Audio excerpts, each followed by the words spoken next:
అందరికీ నమస్కారం. అది చాలా జనసమర్థం గల స్థలం. దగ్గరలోని 4 రోడ్ల కూడలి గల ట్రాఫిక్ పోస్ట్ ఉంది. మాధవ్ బైకుపై వెళుతూ రెడ్ సిగ్నల్ పడడంతో బైక్ ఆపాడు. అక్కడ లైన్ క్లియర్ అవ్వడానికి దాదాపు 10 నిమిషాల నుండి పావు గంట వరకు సమయం పడుతుంది.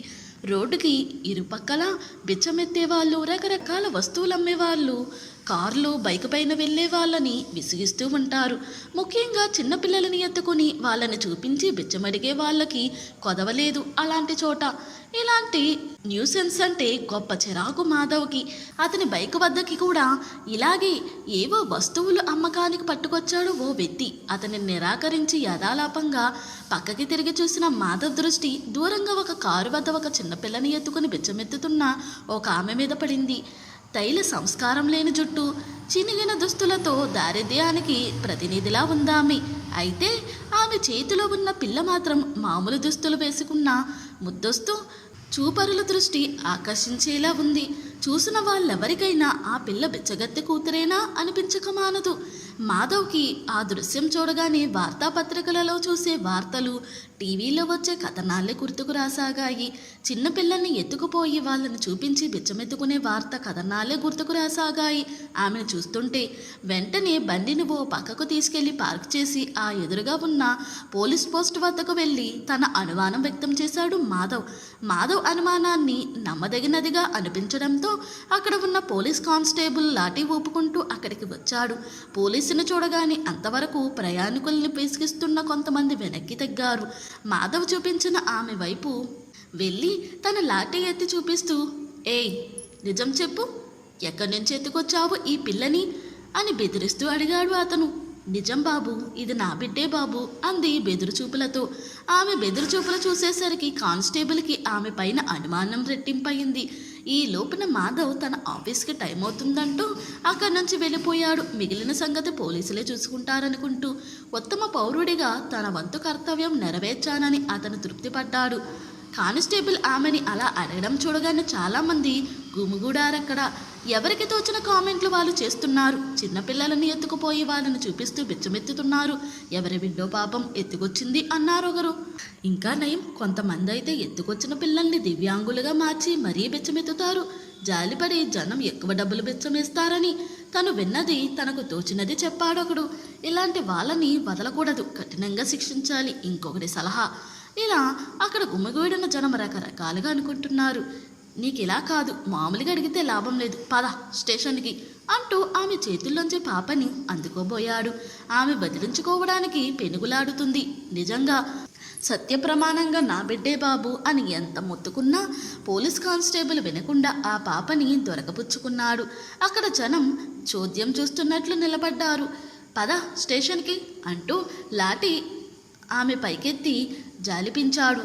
చుట్టూ నిలబడ్డ వారిని చెదరగొట్టి ముందుకు దారితీసి స్టేషన్ వైపు నడిచాడు.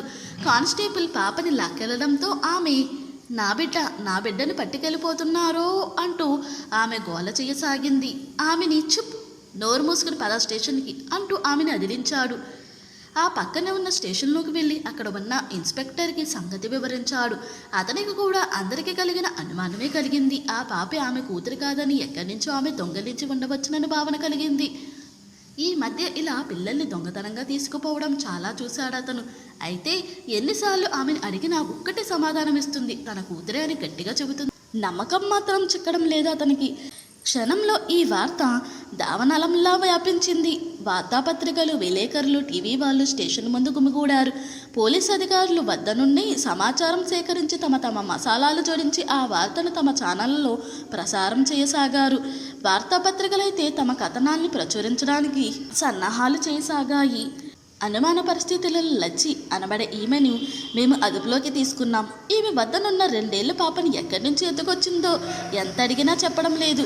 ఎన్ని మార్లు ప్రశ్నించినా తన కూతురే అంటుంది. ఈ పాప గురించి ఎవరికైనా తెలిస్తే వెంటనే తమ పక్కనున్న పోలీస్ స్టేషన్లో తెలియపరచవలెను.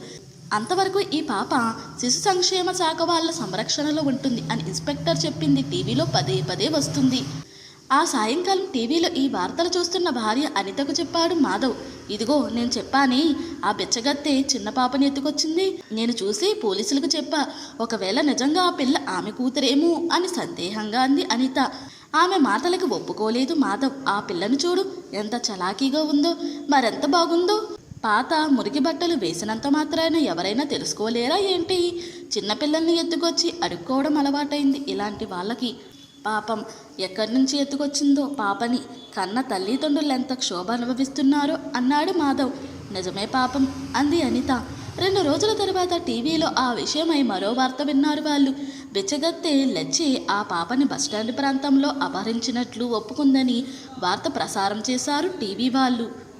ఆమె అలా ఒప్పుకోవడంతో ఆమెని పోలీస్ రిమాండ్కు పంపి పాప తల్లిదండ్రుల ఆచూకీ దొరికే వరకు పాపని శిశు సంక్షేమ వాళ్ళకి అప్పచెప్పారని ఆ వార్త సారాంశం.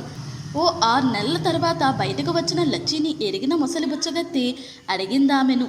ఏంటి లచ్చి, నీ సొంత కూతురిని నీ బిడ్డ కాదని ఇచ్చేశావంట? ఈ మధ్యనే ఆ పాప తల్లిదండ్రులెవరూ రాకపోవడంతో పిల్లలు లేని ఒక దంపతులు వారిని పెంచుకోవడానికి తీసుకెళ్లారట. నీ బిడ్డను అలా ఎలా వదిలేశావు అని అడిగిందామె. ముందు ఆమె కళ్ళు వర్షించిన పాపని ఎవరో దత్తత తీసుకున్నారని విని ఆమె సంతోషించింది. ఏం చెప్పనవ్వా, ఆమె నా బిడ్డే అంటే ఎవరు వినకపోతిరి. ఆ తర్వాత నాను ఆలోచించిన, ఎలాగో నా కర్మ ఎట్టా కాలిపోనాది. నా మావ పోయిన నాడే మేము పోకపోతిమి. మావ పోయిన తర్వాత వారం రోజులు ఏదైనా పని చేస్తానని చూసినా ఏ పని దొరకల. మరేం ఉపాయం లేక అడుక్కోనైనా మా ఆకలి తీర్చుకొని బతకాలనుకున్నా. ఈలోన ఇలా గడవడం మంచిదైంది. అదైనా నాతో ఇలాగే బతకాలి కదా. అందుకే ఆఖరికి నా బిడ్డ కాదన్నా ఎలాగైనా దాన్ని ఎవరైనా పెంచుకుంటే దాని జీవితమైనా బాగుపడతాదని అనుకున్నా. బరువైన హృదయంతో అందామె. ఆమె తల్లి మనసు అర్థమై ముసలిది కూడా చలించింది.